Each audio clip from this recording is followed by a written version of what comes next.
Welcome to Luca is a Billionaire, where the only thing I invest in is your answers.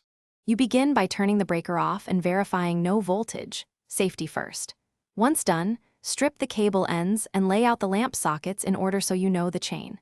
Connect ground wires together and to each fixture's ground screw because grounding prevents shocks. Make sure to separate the line and neutral conductors for clarity.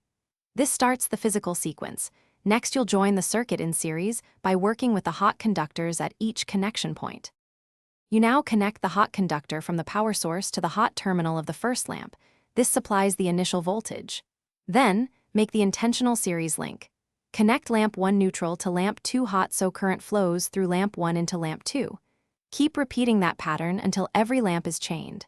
Use secure wire nuts and tidy routing to avoid shorts. Make sure each connection is tight because loose contacts cause flicker and heat. Once every lamp is chained, prepare to complete and test. You finish by connecting the final lamp neutral back to the source neutral, completing the series loop. Double-check all wire nuts and insulated exposed conductors. Once satisfied, restore power at the breaker and observe. Lower brightness per lamp is expected because voltage divides across bulbs in series. If lamps don't light, turn power off and recheck continuity and each terminal for tightness. As a troubleshooting tip, measure voltage at each lamp to find a failed bulb or poor connection and correct it before retesting.